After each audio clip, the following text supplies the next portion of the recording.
Welcome to the Million Pound Mission Podcast.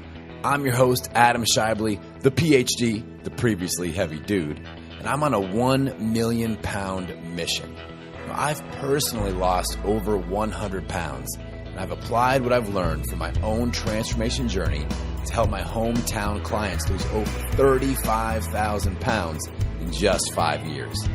Now I'm on a mission to produce over 1 million pounds of results by delivering my best weekly tips, motivation, inspirational stories, and transformation strategies so that you can gain clarity about what you need to do to reach your goals and give you the confidence to take action.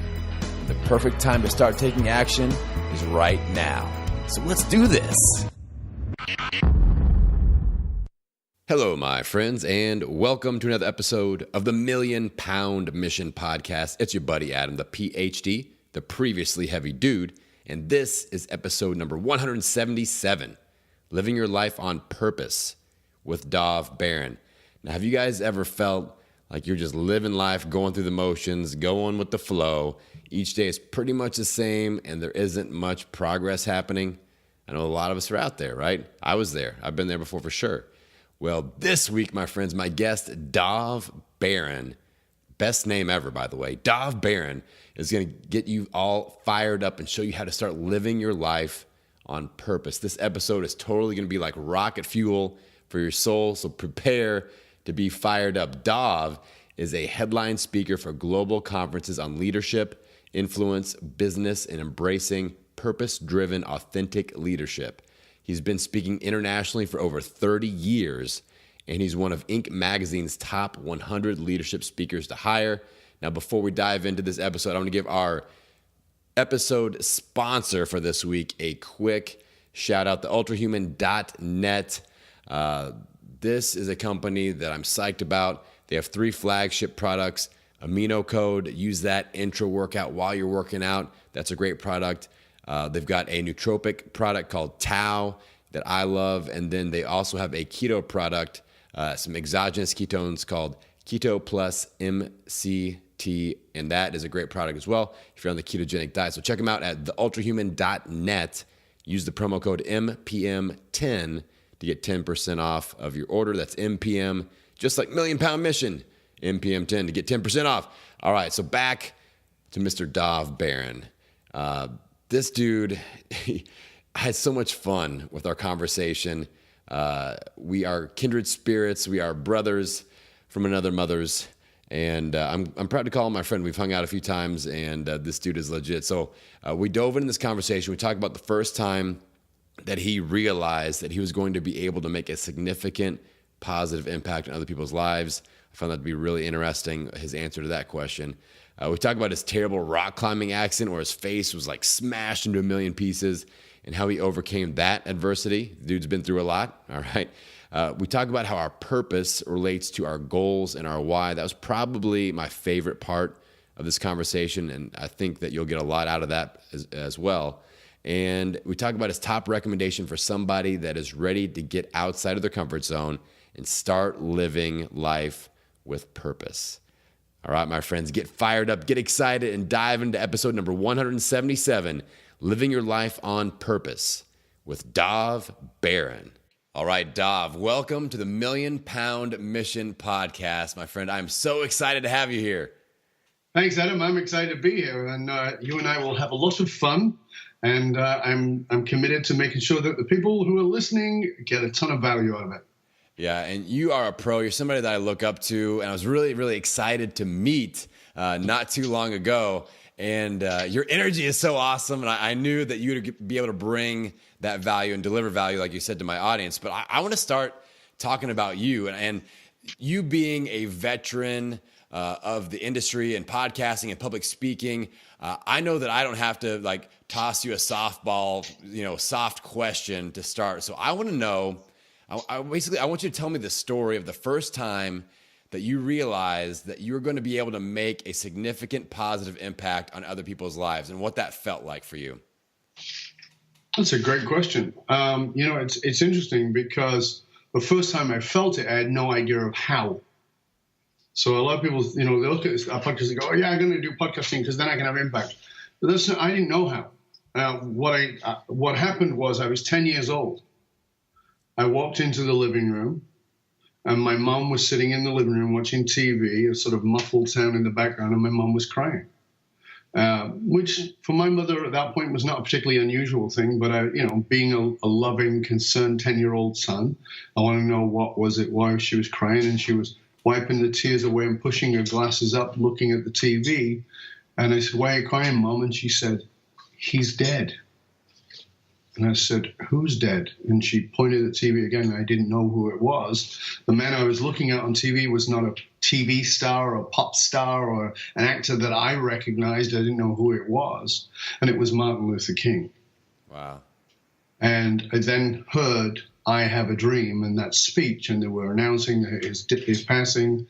And I was moved by the fact that someone in my reality as a 10-year-old boy on the other side of the world who was having a black man in another country was impacting a white Jewish woman in the ghetto of the UK, was impacting her in such a way that she was moved. And I was confused by that. And I went away and spoke to my uncle, who was kind of the brains of the family, and asked him who this man was. And he told me about how he'd been influenced by Gandhi, and I became very intrigued with, even as a boy, with that level of impact. And it was right there that I got, oh, there's a bigger world than what I live in, and you can have that impact. That was the catalyst, the unconscious catalyst for me to have impact.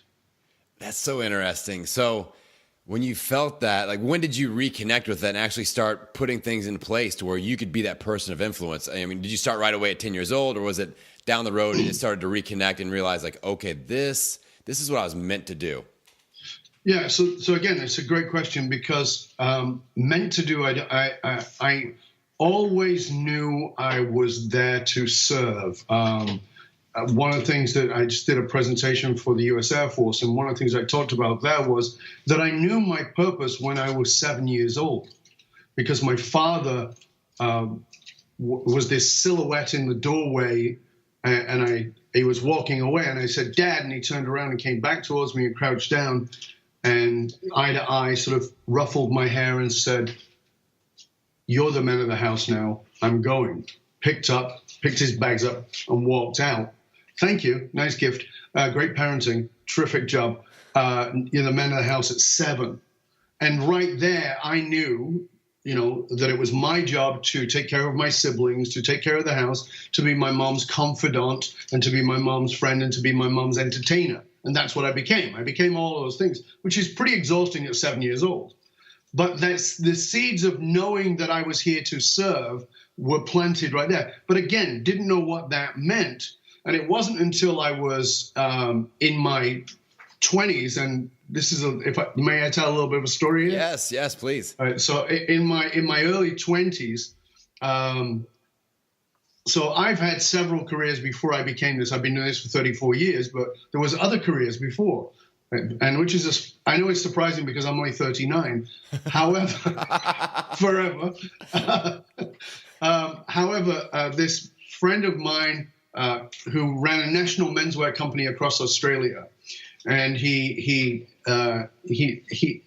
did business together, and he said, "I want you to come speak for my organization." And I said, "To who?" And he goes, to my national managers. And I'm like, "About what?" And he goes, "Anything you want." Because we would have these meetings, we'd have these great philosophical conversations about all kinds of things, because I'd studied all these different religious philosophies and psychology and quantum physics and all these cool things. So we'd have these great combos. "So when you come talk to my people?" "I'm not a speaker." "Just come speak." I go, "How long for?" He goes, "An hour." We're like, no, an hour? That's way too long. "Man, are you kidding me?" And he goes, No, dude. So he taught me into half an hour. But he said, "I have one condition." I go, "What's the condition?" He goes, "You have to show up looking like this." Now, let me just frame everybody. This is 1984, okay? So if you think about the disco videos you watched from 1984, this is 1984. And back then, I'd been a bodybuilder for about 5 or 6 years. I was in my early 20s. When you're a bodybuilder, if you go on Instagram, if you're a bodybuilder, and you're in your early 20s, it's important that everybody knows every muscle you have. Yes. Right? So now I'm still a bodybuilder, but nobody ever sees my muscles. In the summer, my wife's like, "Why are you still wearing long sleeves?" I train for me. But back when I was in 20s, it was important that I wore shirts that were too tight. So I had a tight T-shirt on. My hair was down past my chest, like the old Howard Stern hair, long ringlet curl hair. Earrings you could swing parrots off, and so it's this big hair, big earrings, skin tight T-shirt and ripped jeans. Now I didn't always dress like that. I actually wore tailor-made suits, and I loved those. But that was my other outfits, and that's how I had met Steve, because he owned this national menswear company when I had gone into there. So he said, one condition. I go, what? He goes, I want you to come dressed and looking exactly like you do today. And I'm like, well, can I put my hair in a ponytail? He's like, no. I said, can't I wear a suit? Wear suits. He goes, no, I want you to look like this. So I agreed. I agreed to go because he was my friend. And so I got there. I put my head in the door as instructed into this boardroom, this long board table, 1980s. Everybody's buttoned up nice and tight in their really tight suits and looking the part. And Steve's talking to them. They're paying attention. And then suddenly, as my head goes in the door, you can see this ringlet, long, crazy hair and the big earrings.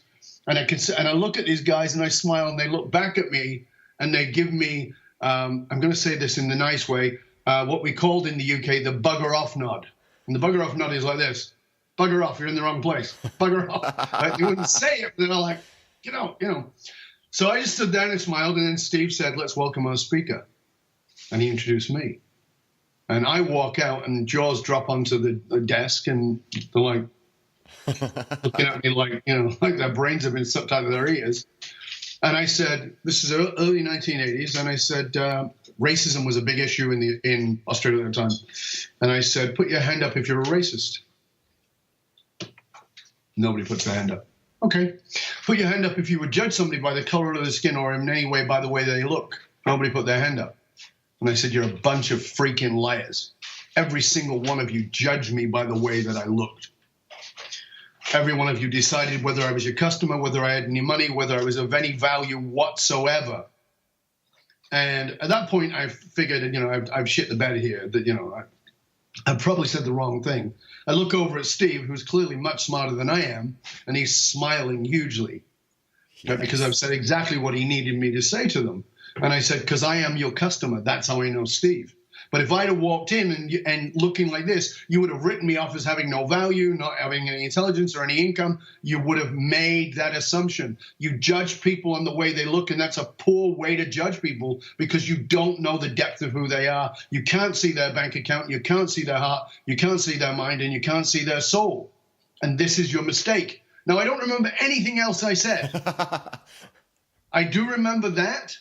And I remember that Steve was impacted. But what I want to tell you in the context of what you're asking me is, at that point, if the story ended there, I would be a hero. Yeah. No doubt about it. I'd be a hero. But I wasn't. Because I walked away and Steve said, that was great, and it was fabulous, and I felt pretty good about myself. And about 3 weeks later, Steve came back and said, oh, Alistair wants you to speak for his company. Cool. That was fun. Excellent. So what do? I go away and do my research on finding out about speakers, because I don't know anything about speakers. Right. And I start looking at speakers in the 1980s, and they're all in uniform. Blue suit, white shirt, red tie, short hair. So what do? Blue suit, white shirt, red tie, and had that haircut. You remember that picture I showed you? Yes. Where they wouldn't have let me through TSA? Yes. That's what I looked like. It was terrible.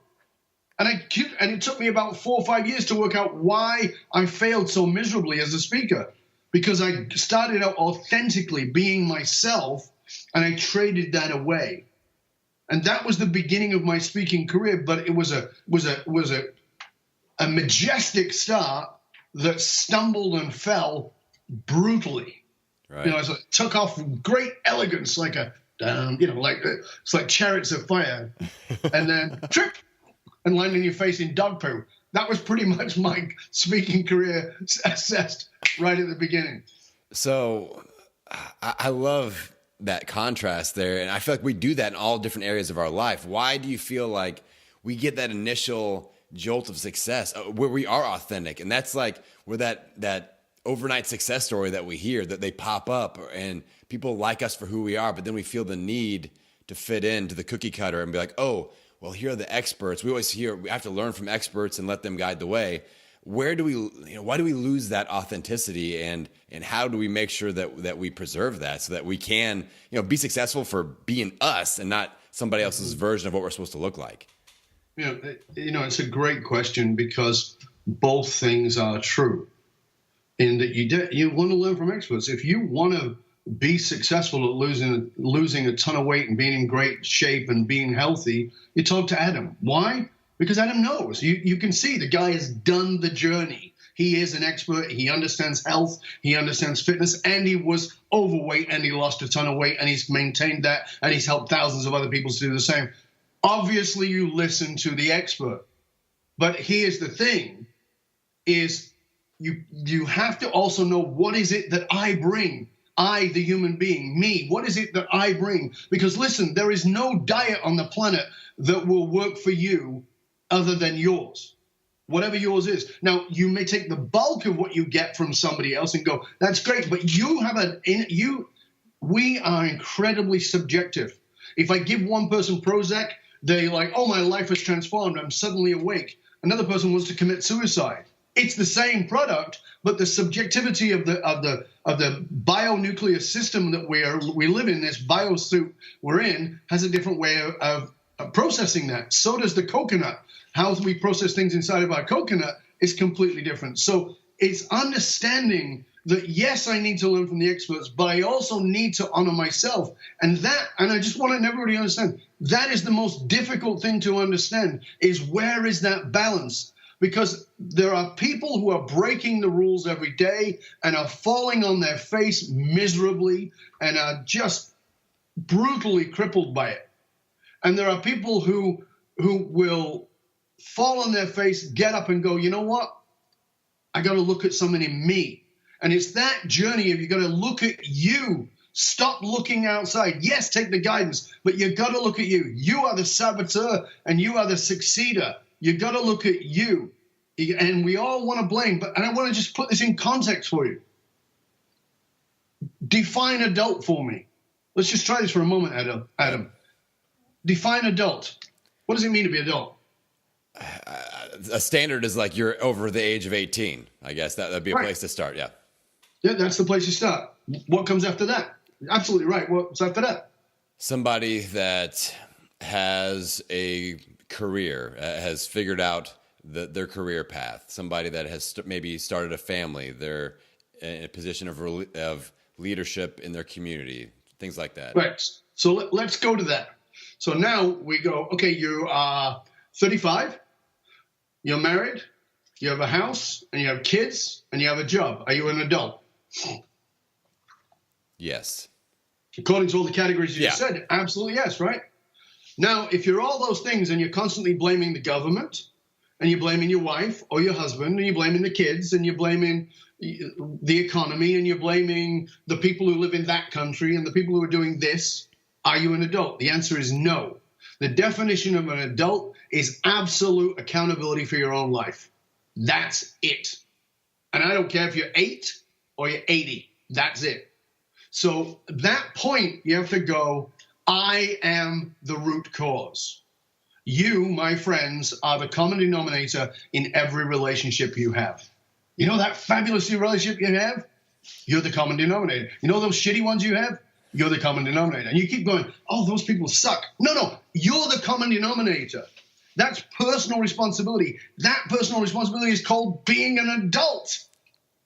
And that's the only place anything changes. I love that.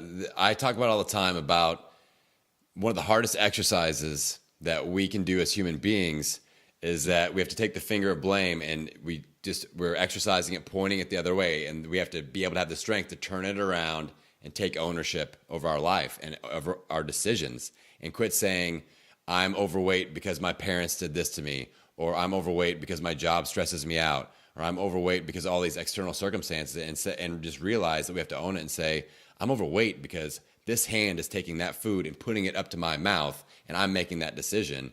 And, all these external things that we're dealing with, those are external things. So with your own life, how would you, or when was the moment that you feel like you became an adult then, and you started you're a tricky boy. Taking responsibility. You're a tricky lad.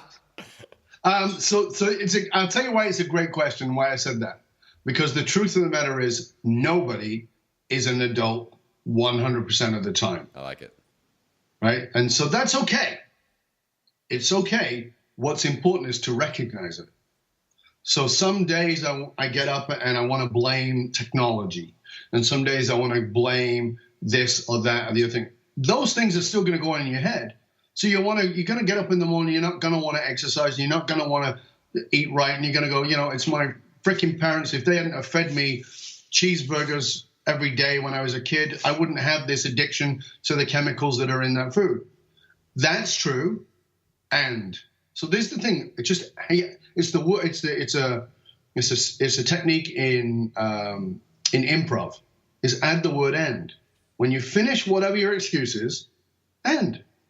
So I wouldn't be overweight if it wasn't for this, and I'm going to go do that, and I'm going to take responsibility for that, and so whatever it is. So being the adult is something that we actually have to. My point here is something that we have to choose every single day, all day long, in every single decision. And as you do it, you get better at it, get more practiced at it, but you will fail and you will behave like a toddler throwing a tantrum every now and then. And you want to blame Donald Trump, or you want to blame Hillary Clinton, or you want to blame, Krispy Kremes for smelling so damn good, or whatever the hell it is. That's okay. And then there's another decision, which is an end. Here's the blame, and I'm taking control. So I use an analogy a lot of times about transforming our lives, transforming our bodies, like climbing up a large hill or climbing up on a cliff. And the idea is to not fall off the cliff. You have a story where you actually fell off of a cliff. Like you literally fell off and a major injury was sustained, and it was a life-changing moment for you. Let's talk about that a little bit. Okay.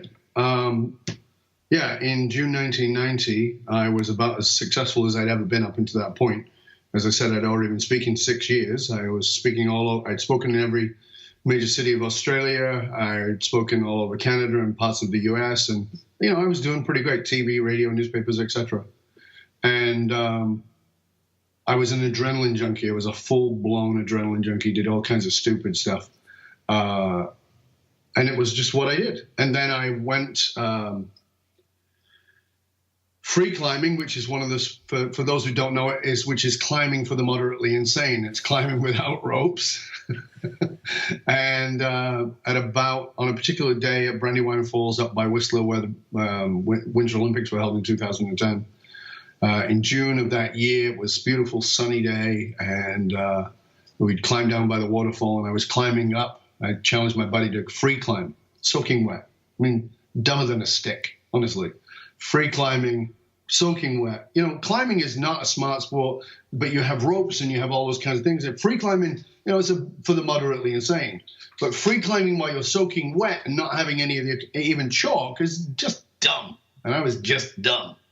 And at about 120 feet, which is the equivalent of 12 stories, I reached for a rock that dislodged a bigger rock that hit me in the face and sent me spiraling down at maximum velocity.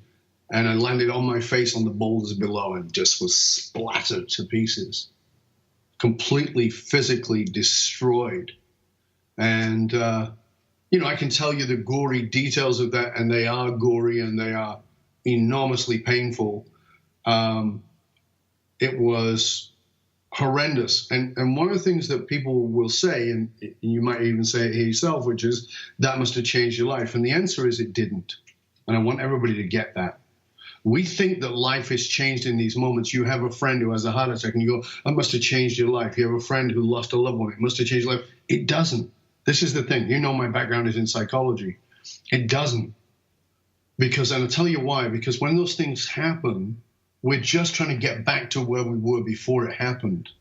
So once we get back, once things become, quote, normalized, we get back and we go, oh, it's all good now. Nothing's changed. All we've done is taken a dip, and then we come back and we're trying to get back to here. But the purpose of the fall, whether the fall is a bankruptcy, whether the fall is a heart attack, whether it's a literal fall off a mountain or a divorce or whatever it is, it's not there to help you get back to normal. It's there to stop you in your tracks for something that you need to wake up from, as in what you're doing, and to wake up to in how you need to be. This is what's important. It's not the event. The event is a catalyst to the change. It is not the change. And so, when people would ask me, how you doing? My jaw was wired closed, and I go, I'm great. I'm great with my mouth closed. I'm coming back. There is no back. That's not how life works. There is only forward. Life evolves. It doesn't devolve. There is no back. There's only forward. And so I had to decide I'm coming forward. And that moment didn't happen until 9 months after I fell. Many reconstructive surgeries in agony, on my floor in my living room, suddenly, holding this cat my cat had died. I didn't like the cat. The cat died, and I'm suddenly weeping. I'm a ball of snot on the floor, weeping, and suddenly realize, I'm not crying for the cat. I'm having to grieve the life that I had. And this is one of the things I see with people, because I've done some work with people who have gone through some of the things that you deal with. And one of the things I say to them is, how are you going to grieve the fat person? And they go, what do you mean? Well, you're going to be somebody else. And that part of your life will have to die. And this is the rule of life. We have to let go of something in order to move to something. And you can't get to something while holding on to something else. So how are you going to grieve the fat you? And it's amazing. People will start to weep and cry, and they go, you're right. That's what it is. I feel like I'm going to lose myself. And people even use language. Like we use language. I lost 100 pounds. Yeah. Well, so it's the nature of human beings to grieve what we lose. So if you're going to use that language, then you also have to understand there's going to be a grief process. And grief is going to include anger and denial and all the other parts of it. So that is the transformation. It's not the moment.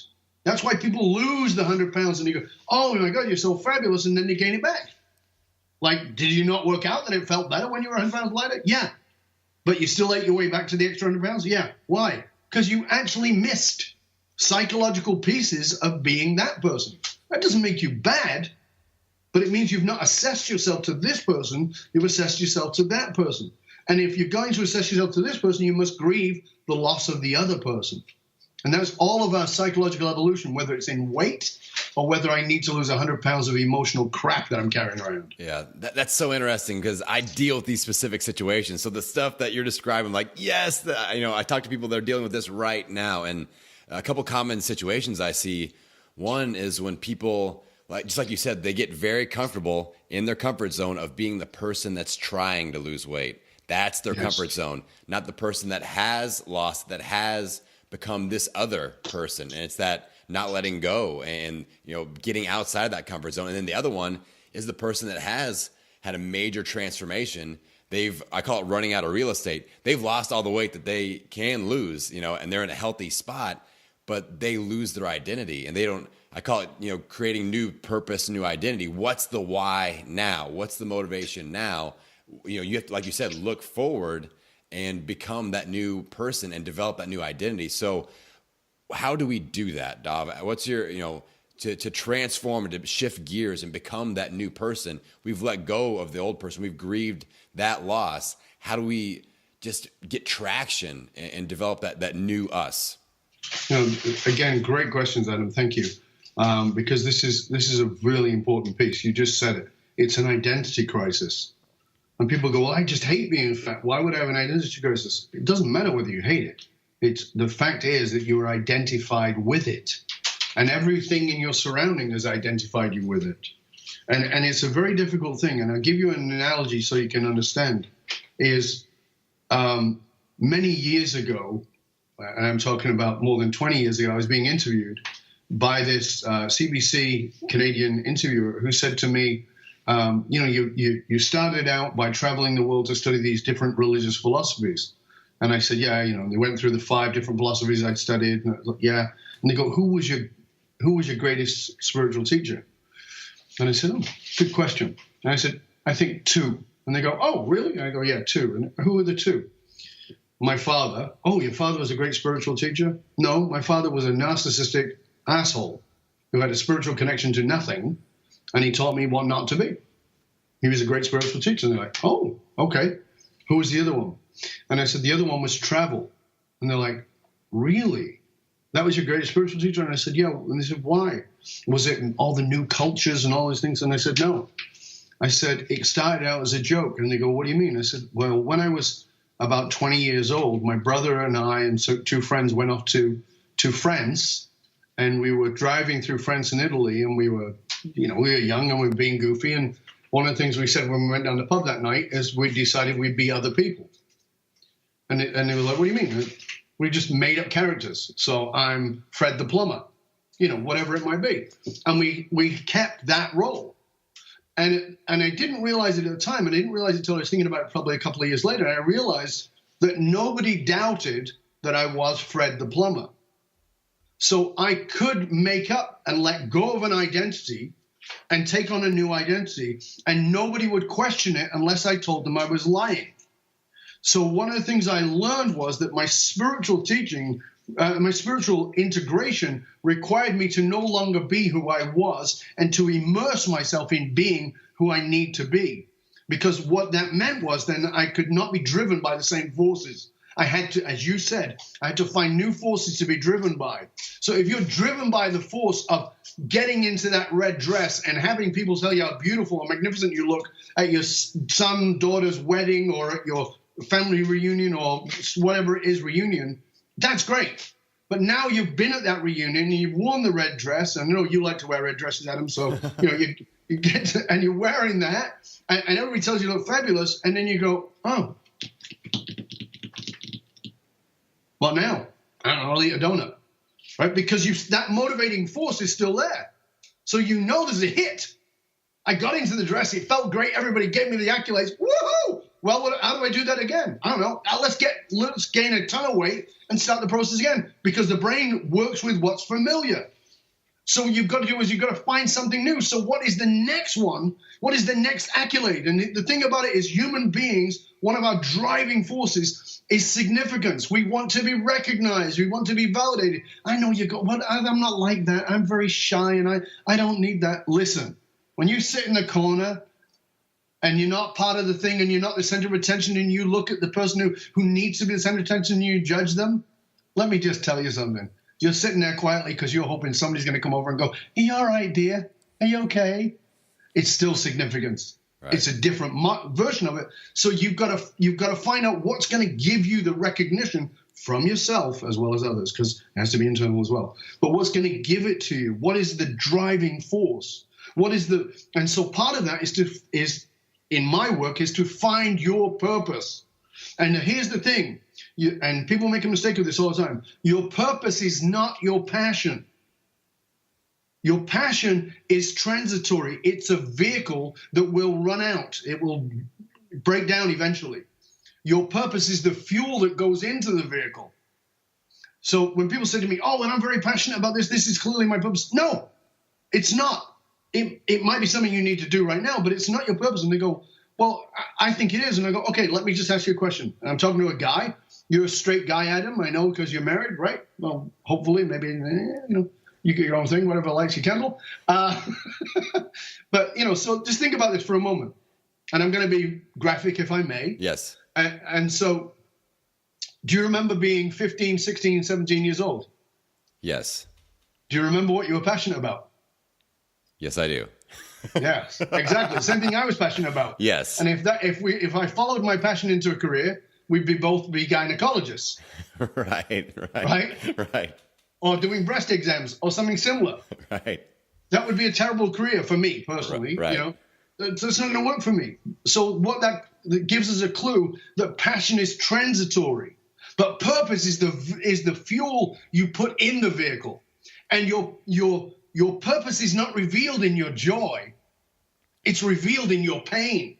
It's revealed in your suffering, but we're too afraid to turn and look into that dark place, because that place there, that dark cave, as Campbell calls it, is the place that contains the treasure. So you need to look at that and say, okay, here's the purpose. It's always been there. And I wrote a book on it. It's called One Red Thread.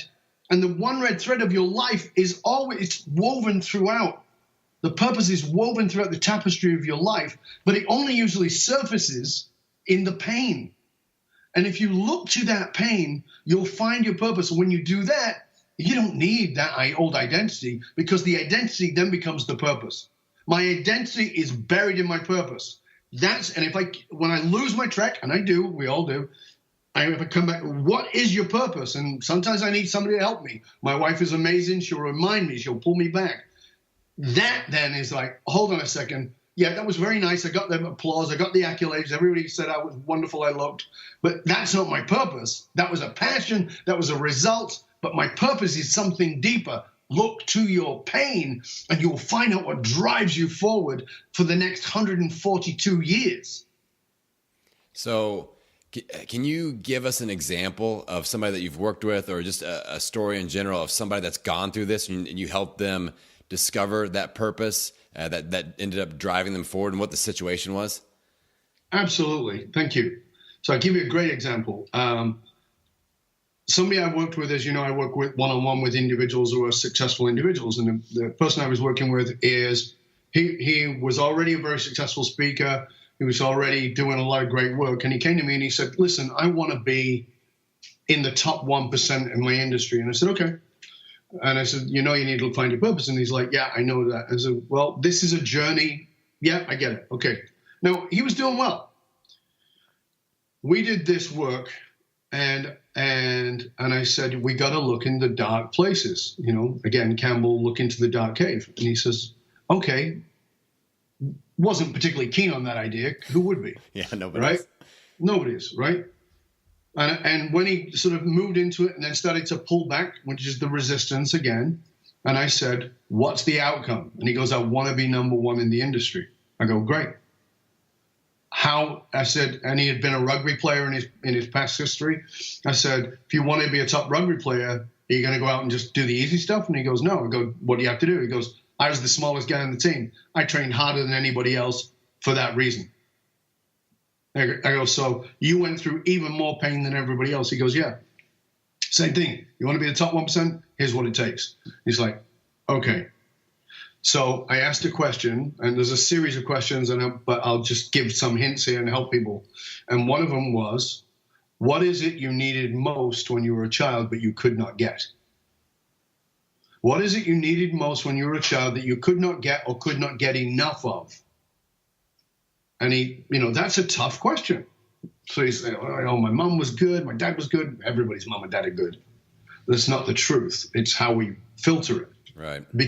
What I mean by that is you, me, have needs. We all have needs. And it's part of the cycle of life in that your needs won't get met. And when your needs don't get met, you get psychologically wounded. And if you don't address that wound, you will try and get that need met, often in a very unhealthy way. Not because you're a shithead, not because you're a loser, not because you're an idiot, but because you're just trying to get the need met. It's simple as that. It's not a bad, good thing. When I was a little boy, my mom would give me accolades and say, oh, Dov is such a good kid. He helps me all the time. He cleans the house. He does these things. He looks after his siblings. My brother, I've got a sister directly younger than me and a brother underneath that. My brother didn't stand a chance. He's like, I already had all the good cards, so what did my brother do? My brother set fire to shit. He stole money, held kids up in the alleyway with a knife. Because why? He got the significance. When he did that, he got as much and often more attention than I do. So we all need that. Yeah. So we start looking at what are the needs. So if I was sitting with my brother, it would be, I needed mom to notice that I even existed. So that's how he did it.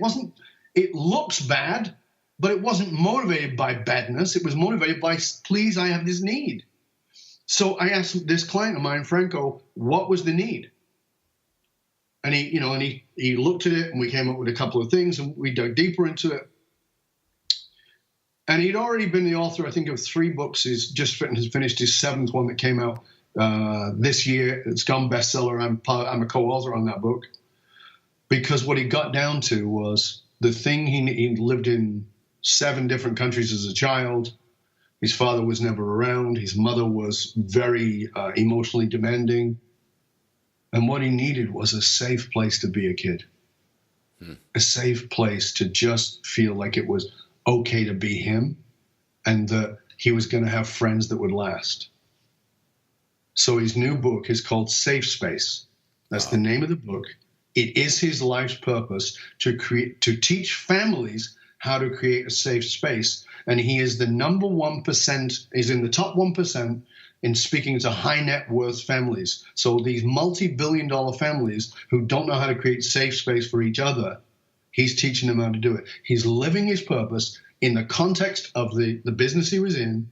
He's at the top 1%, and I get messages from him almost daily. He travels probably 250 days a year.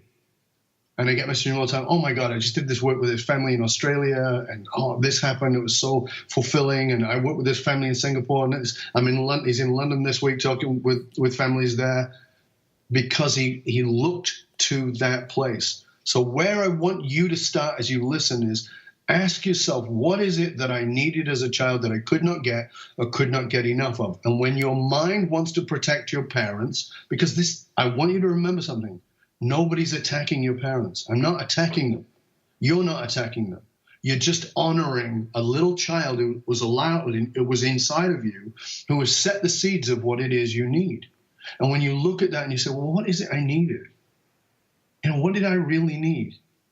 I know what I needed. When I know what I'm honest and I openly admit what I needed, then I can look at how to meet that in a healthy way. And what's more, this is powerful. I can help others who have that same need meet that need. And that is where the power is. Right. Because you're here to heal the same need you have in others. So, okay, I got so many questions that popped up in my mind off of this. I'm big on understanding the relationships. So I kind of want to stack the cards here to give people a reference point of how the purpose relates to other topics that I talk about a lot, like having a goal, having a why behind that goal. So if we talk about a goal, a why behind the goal, and then your purpose, how does the purpose fit into that deck of cards there? How do they arrange? Right. That's great. So as a visual, let's do it as a visual. So out in the distance, we have a goal, right? You have a goal. But if you don't know why you're going for that goal, you're never going to reach it. You don't give a shit. So you're absolutely right. You need a why. So Simon Sinek said it starts with why. Very good advice, but most people's why is not really a why. So most people have actually not done that work. They think they have a why, but it's not really a why. It's actually some horseshit mission statement or something they think they should say because the experts said they should come up with it, and they don't really know what it is, and they have no real emotional connection to it. And just so you know, a why is always emotionally fueled. It's not rational. It's emotionally fueled. Amen. Purpose is your why beyond your why. So goal, why, purpose. Notice where I am. Goal, further out. Why, closer. Purpose, boom, here. It's here. And by the way, your purpose is going to it's going to be buried in your pain. So you've got to look in the place you don't want to look. And when you do that, then the purpose feeds the why, and the why feeds the goal. And it's there that you are motivated, inspired. It's there that you will get up. Listen, life is going to knock you to the canvas, and it's going to knock you down again and again and again.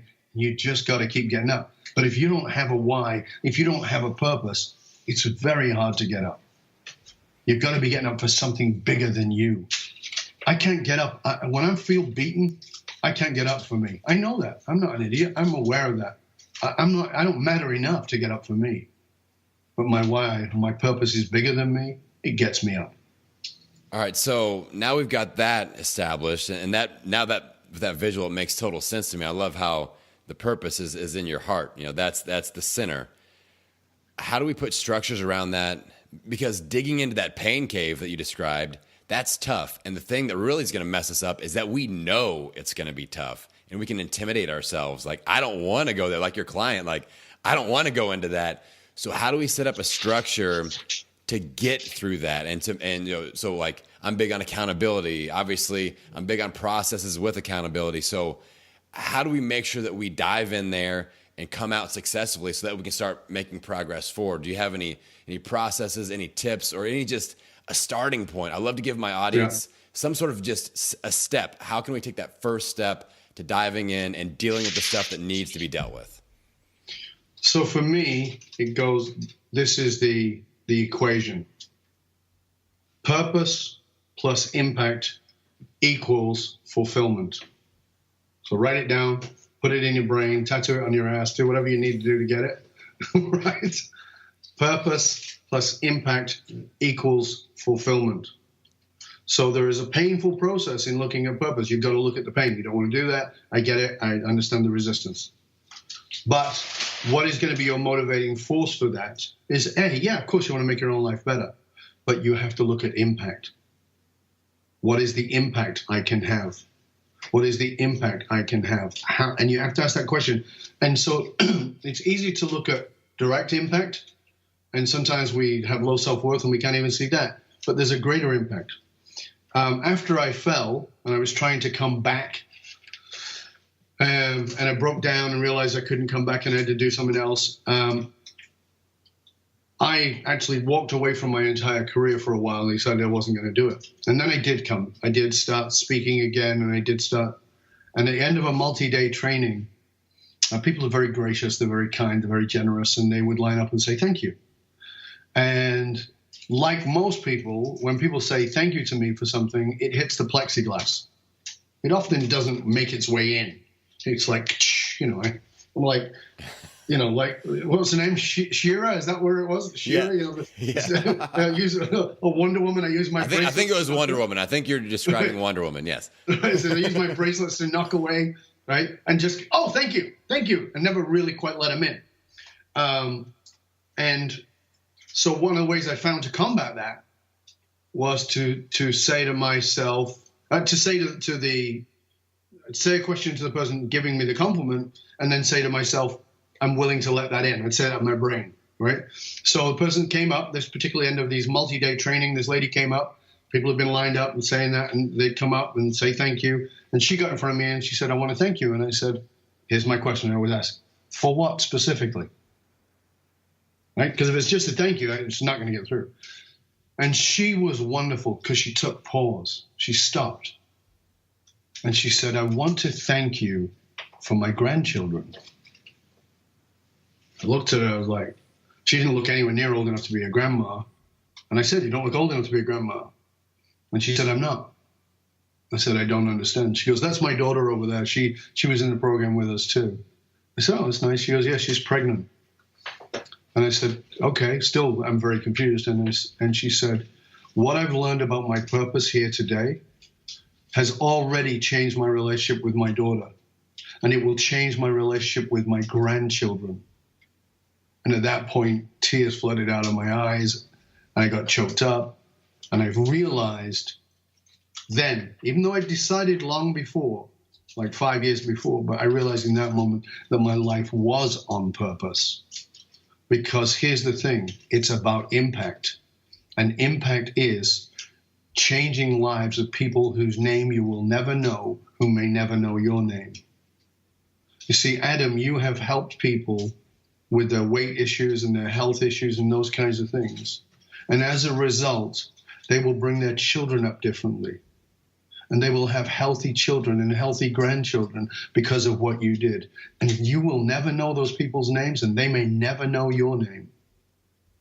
But that's what impact is. And that is what moves you forward. That's what will push you through when you go, because when I said to Franco, when you got to go to this, and he said, I want to be number one. And my question was, why? And he said, because I want to make their lives better. Now, we had to dig into what that specifically meant, better. But when we dug into that, when he hit a wall and he didn't want to go any further and he felt afraid and he said, I'm shitting myself. I'm afraid here. I don't know if I can do this. I don't know if I have the strength. And I said, tell me about who it is you're going to impact. And as soon as he started talking about who he was going to impact, and I asked him specifically, tell me about the people you're going to impact who won't know your name, whose name you won't know. And he would able to go into that. I said, now, can you go to that exercise? And he went, let's start. That's the strategy you need. Yes. You need to make it bigger than yourself, because your purpose is not a goal. It's bigger than you. It's something you connect to that's far bigger than you and hopefully will outlive you. Even if they forget your name. Yeah.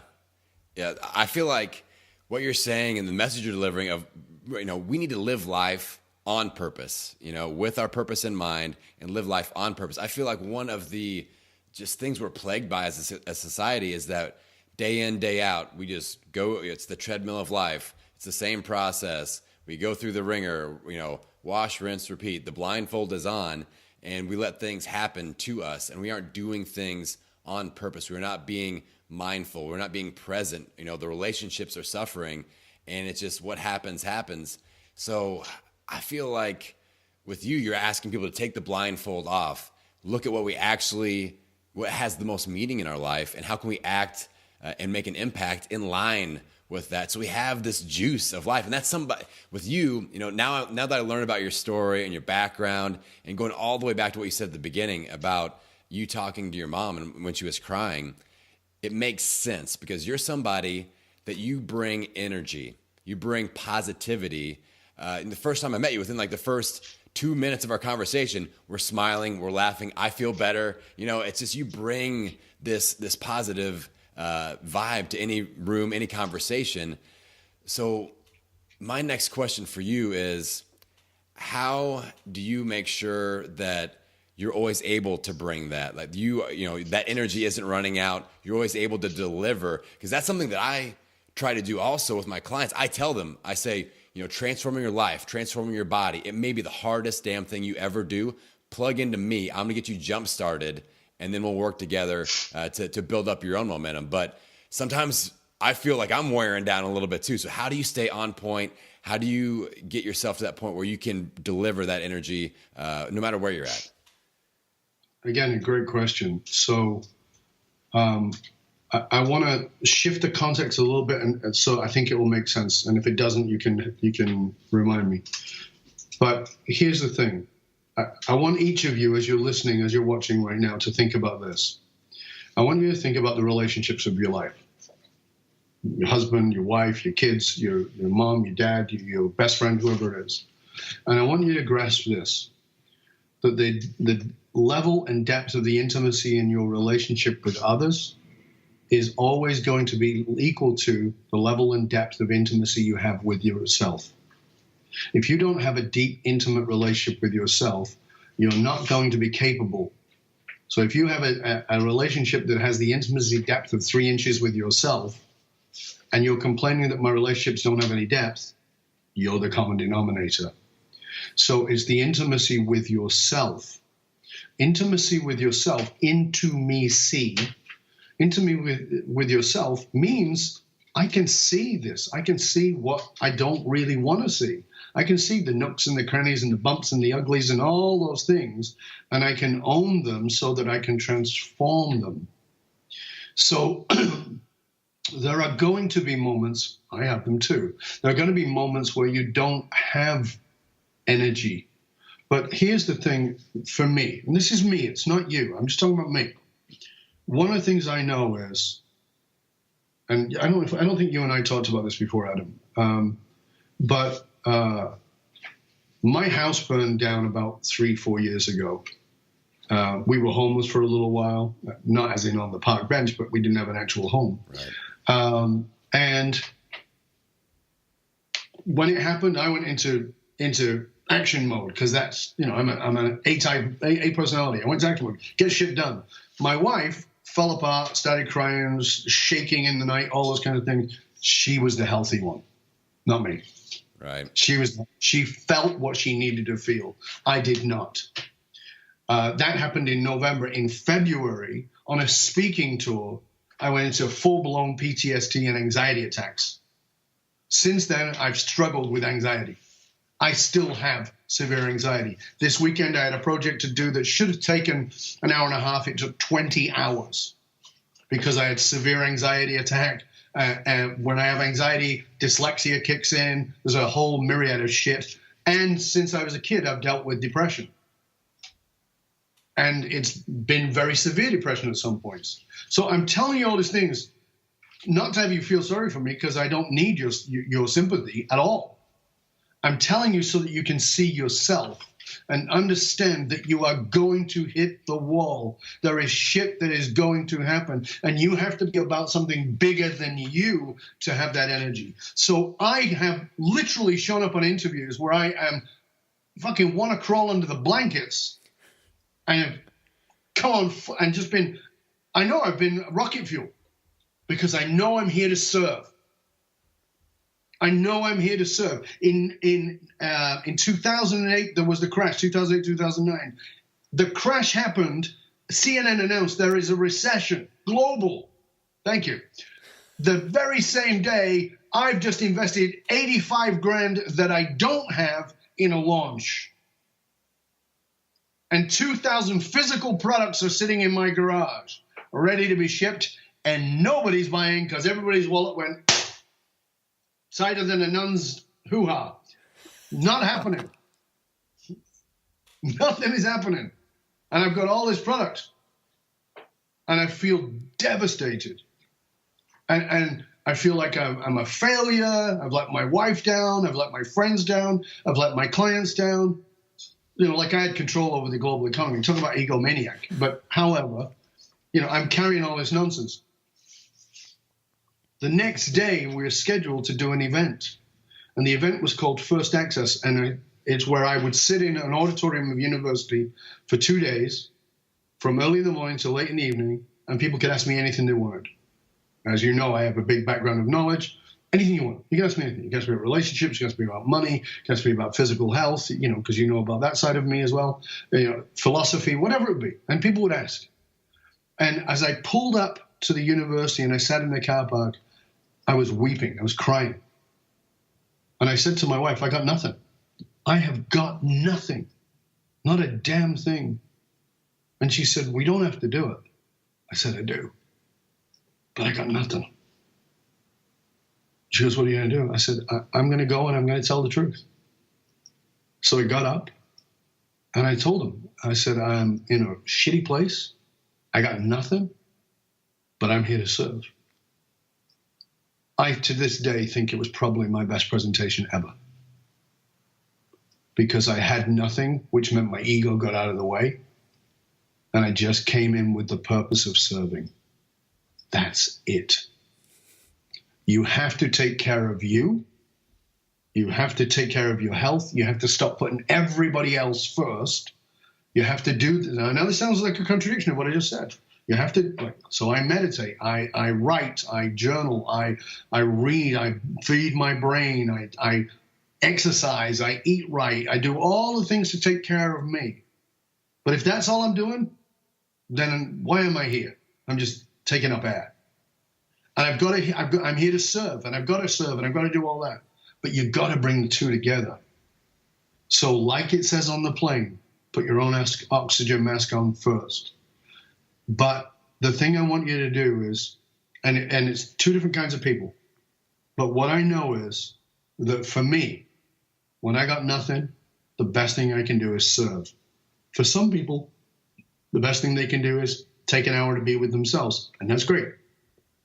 But don't get focused on one without the other.